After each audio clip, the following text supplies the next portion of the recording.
nous allons porter haut le nom de notre Seigneur Jésus-Christ. Et tous ceux qui prient à notre faveur, tous ceux qui nous soutiennent moralement, merci beaucoup, que le Seigneur vous bénisse. Alors ce soir, nous avons amené un thème spécial pour vous. Nous allons demander à notre maman Chérita de prier le Seigneur pour confier le message dans ses mains.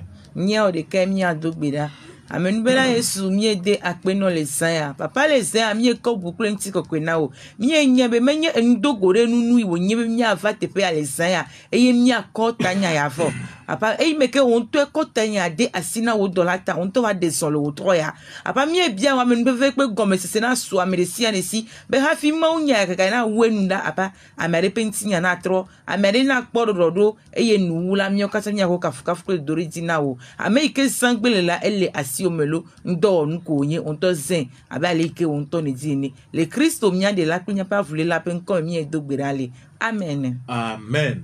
Gloire à Dieu. Ntiko kwena maou. Alors je connais un homme. Mais Jessi nous tuade. Et je connais aussi bien sa famille. Eye menya nous tu yape pour me han. Après ses études, Eye meke wo yi school vo megbia. il a trouvé un emploi. Ekpo dode. Malgré qu'il a souffert dans ses études, le Seigneur l'a béni avec un emploi. Et dans son emploi, il a acheté un terrain, il a construit une maison. Et après avoir fait tout ceci, il a cherché à avoir un enfant. Et Dieu aussi l'a donné un enfant. Alors, cet homme étant aussi une autorité, n'est pas souvent dans le pays. Il voyage de temps en temps. Un jour, quand il est encore parti hors du pays, il a dit à son enfant bien-aimé, je m'en vais et je vais revenir dans peu de temps.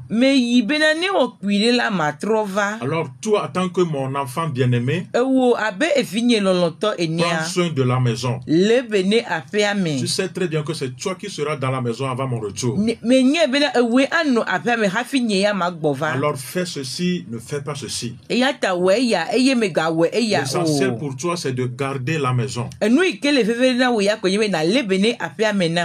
l'homme est parti. Et avant son arrivée, écoutez ce qui s'est passé. Son enfant bien-aimé qui doit garder la maison, quand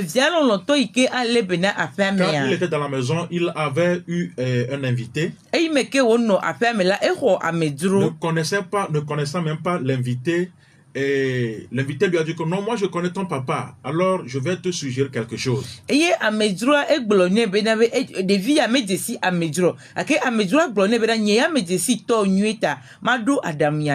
Bref, l'enfant a écouté la voix de cet invité-là. De cette personne étrange-là qui est rentrée dans la maison. Et l'enfant allait encore plus loin pour écouter ce que l'homme-là a dit à son enfant et à l'enfant qui concernait la maison de son papa. Quelque chose que le papa lui a dit de ne pas faire. L'enfant a finalement écouté la voix de cette personne étrange-là.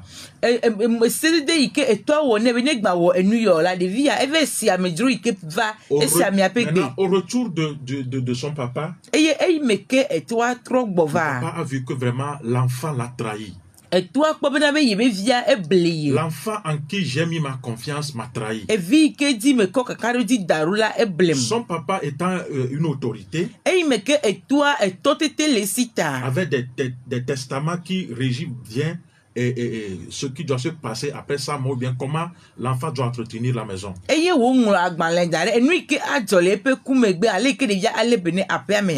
L'enfant vraiment en trahissant son papa, le papa a vu que pourquoi mon enfant bien-aimé, celui en qui moi j'ai eu ma confiance, va aller écouter la voix de quelqu'un d'étrange.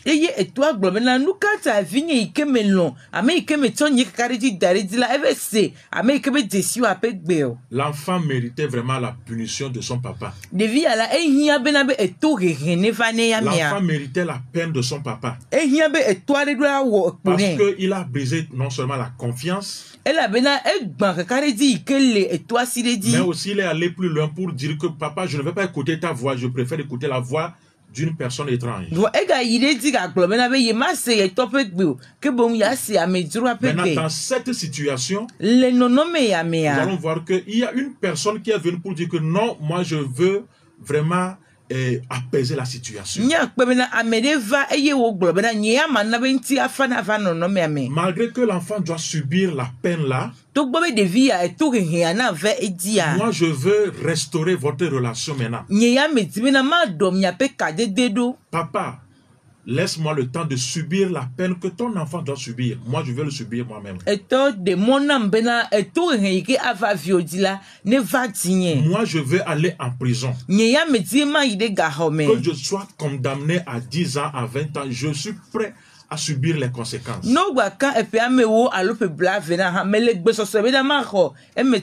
Cette histoire va nous amener à écouter une parole, un message que j'ai donné le thème qui dit la restauration d'une relation brisée.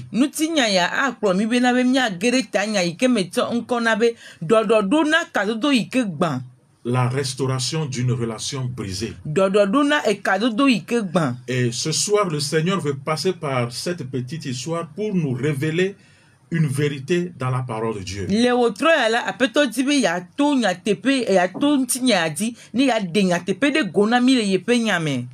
Ce qui s'est passé entre Dieu le Créateur et nous qui sommes la créature, ce qui s'est passé entre nous, le Seigneur veut nous révéler cela ce soir.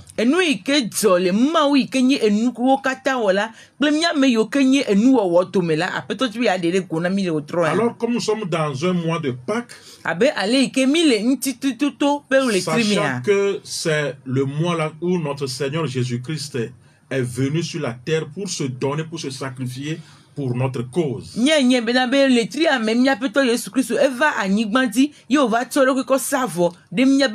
Le dimanche passé, nous avons vu la nature humaine de Jésus-Christ, en quoi cela est profitable pour nous les chrétiens.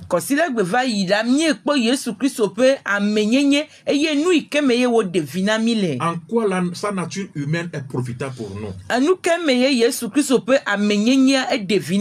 Aujourd'hui, je vais continuer par dire que cette nature est profitable pour nous, bien est nécessaire en vue d'accomplir la mission que Dieu le Père lui a assignée.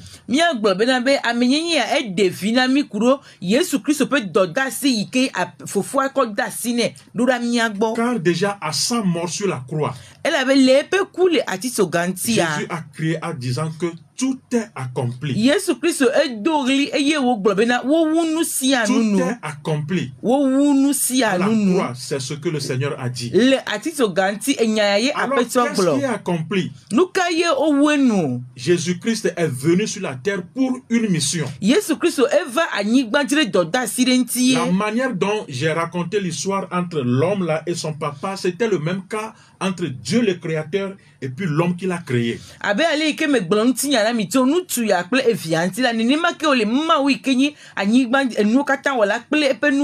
Car notre relation est brisée, l'homme là qui est venu pour restaurer la relation, c'est Jésus-Christ. Alors, après avoir accompli sa mission sur la croix, c'est comme s'il est dans un aéroport, il est en train de partir. Et voyant tout cela, dit que vraiment tout est vraiment accompli. C'est ce que nous appelons l'expiation. L'expiation, c'est le thème central de toute l'écriture sainte. Alors, qu'est-ce qu'on appelle l'expiation? De façon ramassée, nous allons dire que l'expiation, c'est le fait de subir un châtiment ou bien une souffrance comme la compensation à un crime ou bien une faute. Le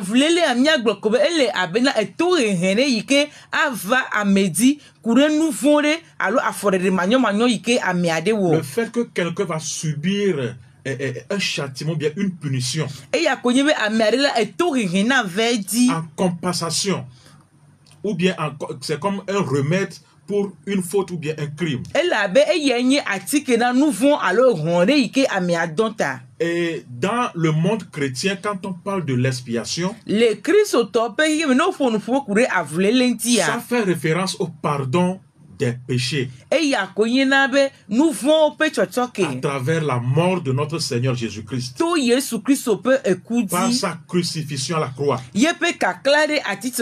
laquelle a rendu possible la réconciliation entre l'homme et Dieu.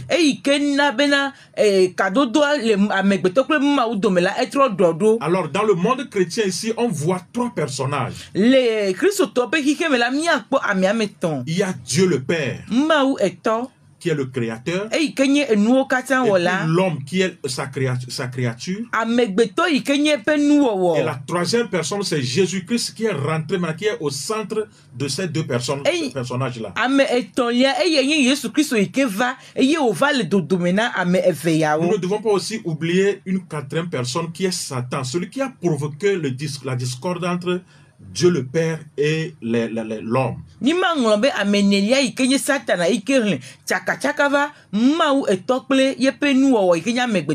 Genèse 3, le verset 1, nous allons voir que Satan dit à la femme, Dieu a-t-il réellement dit?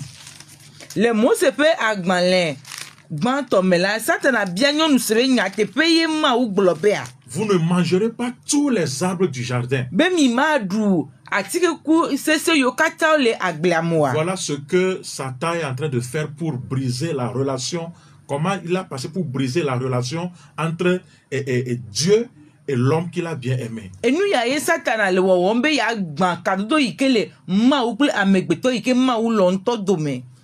Praise the Lord. Alléluia. Ici, nous allons voir que Dieu a donné une liberté à l'homme. Dieu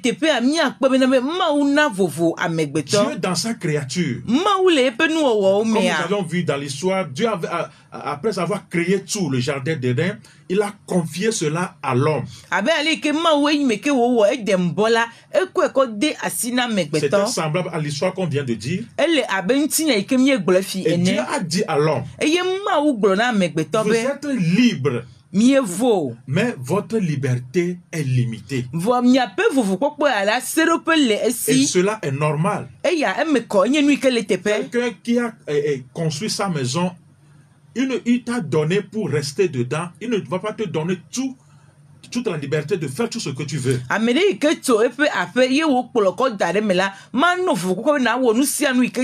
Du moins, si c'est ça son objectif, il va attendre un peu pour un temps avant de te donner cela. C'est la même chose quand Dieu a créé le jardin. Il a dit à l'homme, vous êtes libre, mais votre liberté a une limite. Vous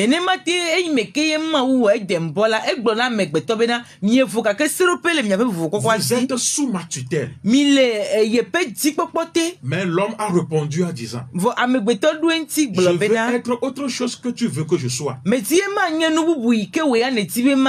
veux me libérer de ta tutelle. Je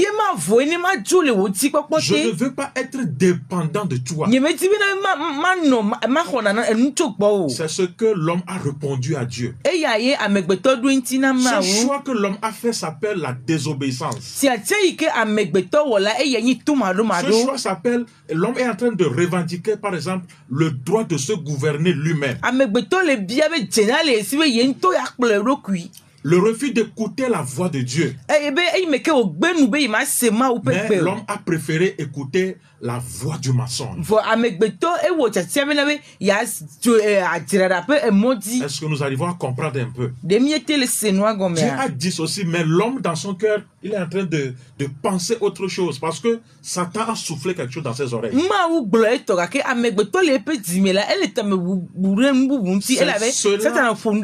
C'est ce choix-là qui a amené la rupture de l'alliance entre Dieu et l'humanité.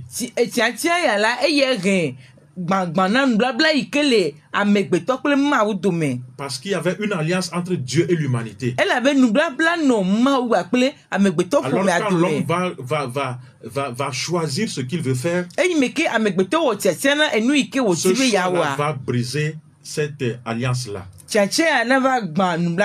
Et ce choix de l'homme a engendré des conséquences. Nous pouvons voir entre autres des conséquences immédiates comme la personne même, l'homme même est divisé en elle-même. À partir de ce moment, l'homme n'est plus en paix avec lui-même.